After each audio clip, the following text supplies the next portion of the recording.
દેણા ગામ નજીક એક ખેતરમાં વચ્ચે આશરે 11.30 ફૂટનો મગર આવી ગયો હોય તેવી જાણ વઢવાણાની ટીમને કરાઈ હતી।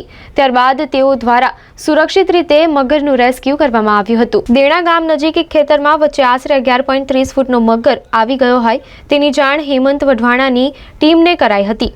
ત્યારબાદ તેઓ ઘટના સ્થળે પહોંચી વન વિભાગને જાણ કર્યા બાદ 1 કલાકની ભારે જહેમત બાદ મગરનું રેસ્ક્યુ કરી वन विभाग ने जमा करावવામાં આવ્યો હતો। નમસ્કાર વડોદરા, મારું નામ હેમંત કુમાર રાકેશભાઈ વઢવાણા છે। મારી જે રેસ્ક્યુ ટીમ છે હેમંત વઢવાણા ટીમ દ્વારા ગઈકાલે રાત્રે 11.5 ફૂટના મગરને રેસ્ક્યુ કરવામાં આવ્યો છે। દેણા ગામમાંથી આ મગરનું અમે લોકોએ રેસ્ક્યુ કર્યો છે। ખેતરની અંદર વચ્ચોવચ આવી ગયો હતો આ મગર।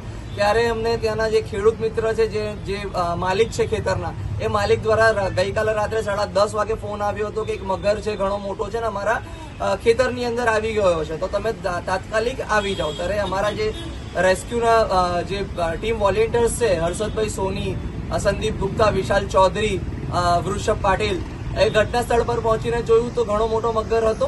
કિચડની અંદર મગર હતો, કારણ કે ખેતરની અંદર અમે લોકોએ જોયું હતું તો ત્યારે જ થોડા જ કલાકો પહેલા પાણી છોડ્યું હતું, જેથી કરીને એ કિચડવાળો મગર અને અમે પોતે કિચડવાળા થયા એવા કન્ડિશનમાં હતા। પણ એ મગરનું રેસ્ક્યુ કરવું બહુ જ આવશ્યક હતું, કારણ કે ખેતરની વચ્ચોવચ હતું, જેથી કરીને અમે લોકો એ મગરનું રેસ્ક્યુ કરી ફોરેસ્ટ ડિપાર્ટમેન્ટના સૌ પ્રથમ તો અમે નીતિનભાઈ પટેલને જાણ કરી હતી। જાણ કર્યા બાદ અમે લોકોએ મગરનું રેસ્ક્યુ કરી। કિચડ હતું એટલે અમને અડધો-પોણો કલાક લાગ્યો હતો રેસ્ક્યુમાં। કિચડવાળા મગરને અમે લોકો રેસ્ક્યુ કરીને ફોરેસ્ટ ડિપાર્ટમેન્ટમાં રાત્રે જ સબમિટ કર્યો હતો।